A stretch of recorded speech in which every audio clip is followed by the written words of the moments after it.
Hi guys, mga kanegosyo, kasi sa Familia, magandang araw sa inyo. Magandang araw sa mga ka-Familia natin, especially sa mga hog racers. Ngayon, napakaganda ng presyohan. Ang alam ko, yung live weight is 214 pataas. But 2 days ago, nagbenta tayo yung tatlong bats kasi natin. Meron tayong 6 na bats na paalaga kay paring Baste. Pinakikita ko naman sa inyo. Yung tatlong bats natin ay nabenta na. So may another tatlong bats pa tayo. Yung tatlong bats pa natin, guys, una nabenta pa 7. Then yung sunod nga parang 7. And then yung unang tatlong bats natin na grupo ng mga big natin pinamili, utay-utay din silang nabenta, no? Kasi nga pag medyo malaki na, natatakot tayo, medyo mainit. Kaya kinakailangan magbawas tayo ng mga malalaki para magluwag yung ating kulungan. Sa una, nagbenta tayo ng 7, and then yung huli, yung 11 heads. Then nga, medyo maganda yung benta noon. So guys, 32 heads na ang nabenta sa paalaga natin sa ating kumpare. Meron pang remaining na 32 heads. Actually, yung 32 na nabentang yon, yung grupong yon ay 34 heads. Merong namatay na 2. Nung namatayin, guys, is around 2 months sila. So guys, 32 heads ang nabenta. Dapat ay 34. May 2 patay. Merong isa na hindi makatindig ng ayos. Medyo mura na kaunti na benta. Parang 200 data per kilo binigay. Pero nandito sa lista, guys, ito yung pera. Guys, itong hawak kong ito, ang kapital ay wala na dito. Uulitin ko, guys. Ang pera sa hawak kong ito, wala na yung kapital dito. So, itong hawak kong ito yung tubo. Ulitin ko, guys. Nabahagi na namin yung tubo. Nabahagi na namin. So, ang hawak ko dito, ito, guys, ay yung tubo. Ulitin ko, tubo na ito, ha? Net na. Okay, so guys, 32 heads. Ready na ba kayo? Guys, ito yung love letter na pinadala sa akin ni na paring Baste, ni Consial Bubon. Tumawag nga sila sa akin 2 days ago, si na Maring Sione, paring Baste at si Maring Sione at si Consial Bubon.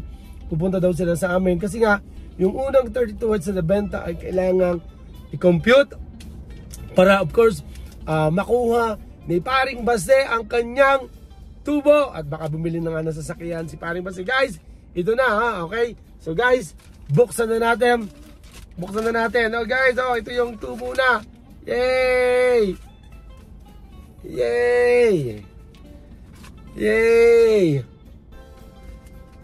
Okay, guys, simulan natin yung love letter.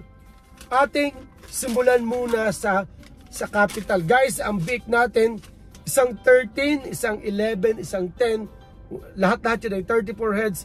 Merong 2 na namatay. So, sa mga big natin, meron yung 13 heads, nabili natin ng 5,000 per head, 65,000. Yung isang 11 naman, nabili natin ng 4,350, 47,850. Meron tayong nabili na 10, medyo mahal, 5,800 ang biik.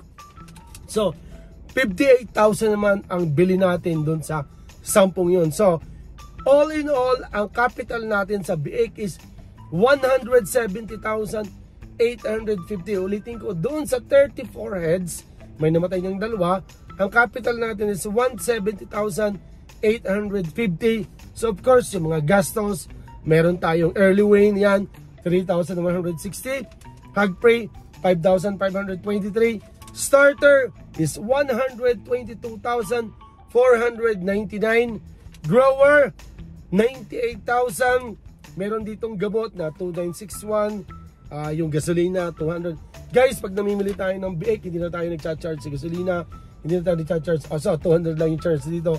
Pero yung sasakyan, yung gastos, yung pagkain, libre po yun. Sila lang nagsama dito ng 200. So, ang napagbentahan natin sa 32 heads, guys. Wow, guys, iba't iba yung pagbenta natin. Nag-start tayo, meron tayong 211. Then yung the rest is 212.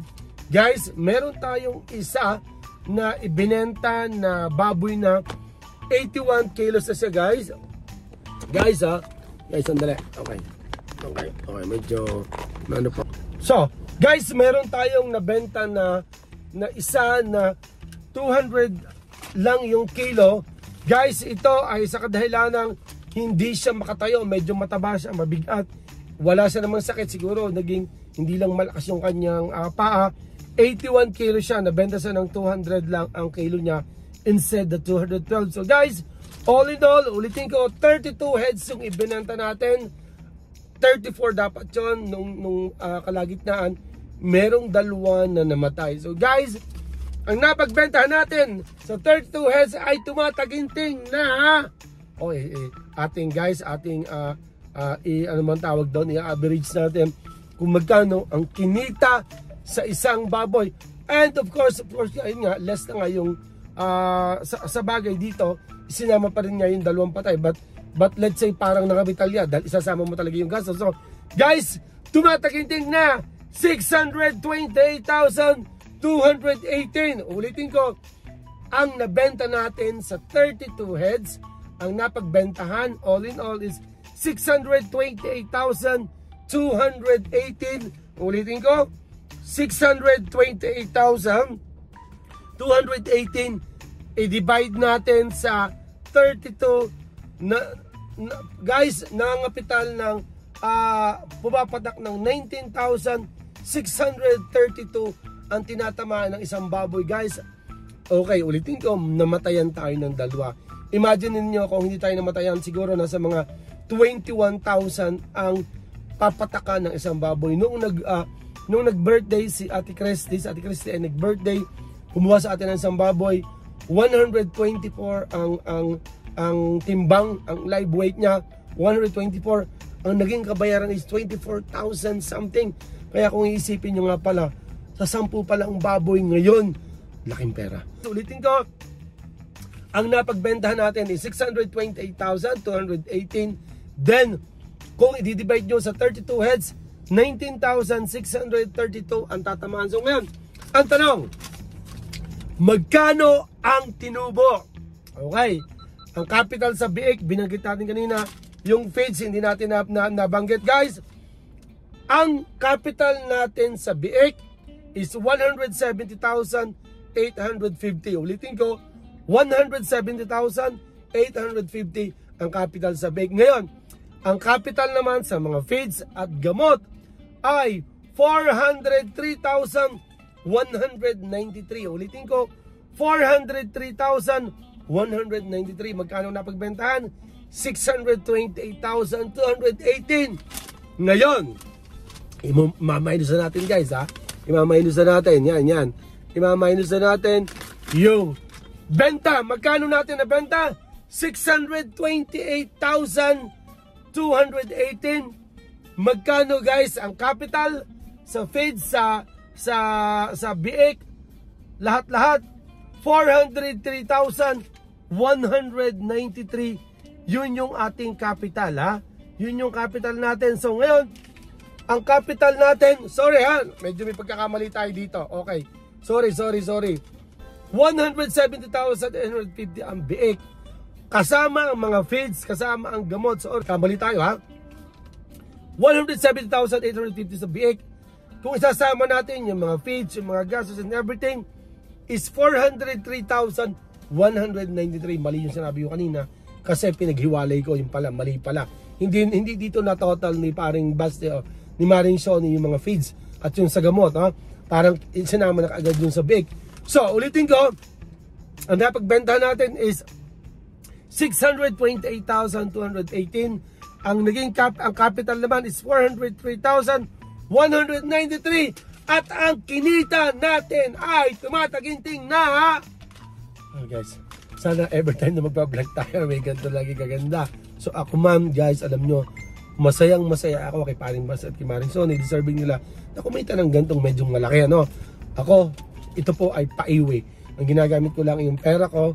So ako, tulong sa kanila, bigay yung bayad ng page, bili ng kung ano. Then nga, ngayon tumubo na tayo. Okay, so guys, ngayon tumataginting na ang tinubo natin ay tumataginting na 200 tumataginting na 225,025. Again, ulitin ko, ang kinita natin ay 225,025 pesos. Kung i-divide natin ang tinubo namin, kung i-divide natin sa dalawa, ang 225,025 kung i-divide natin sa dalawa is 112,512.50. Ulitin ko, pag binahagi, kasi guys, ang paiwi ulitin ko, ang paiwi, ang tubo, 50-50. Pero hindi naman araw-araw pesa, pero sana nga, araw-araw ay tubo. So, pag hinati natin, ang 225,025 centavos ay, or 25 pesos ay 112,512.50. So guys, nakwenta na nga. Kaya nga lang, pero okay lang yon. Si Paring Baste ay bumali ng isang 10,000, another 10,000. Lahat ng nabali ni Paring Baste ay pumapatak ng 37,000. Ulitin ko, ang nabali ni Paring Baste ay 37,000. So, noong maalis ang bale, si Paring Baste, si Maring Sonny nag-uwi pa rin kasi pumunta ka sila sa bahay. Nag-uwi pa rin ng 75,512.50. Ulitin ko, ang tinubo ni Paring Baste, nila Paring Baste, 112,512.50. Pero sa kadahilanan sila may 37,000 na bale, 75,512.50. Pero yun ay net na. So pwede nang bumili ng owner, pwede nang bumili ng sasakyan si Paring Baste. Guys, at ulitin ko, meron pa kaming isa pang 32 heads pa na pang benta. Most probably first week or second week of July. Sana kumita ulit kami ng ganito. Imagine niyo pala guys, parang pumapatak na 28,000 na kinikita nila Paring Baste. Dito lang sa apat na batch na ito or dito sa ibinenta namin na 32 heads.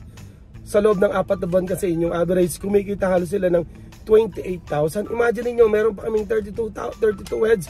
Kung mabenta yung 32 heads ulit, ganun ulit yung kita, parang pumapatak na 56,000 monthly ang kita nila Paring Baste.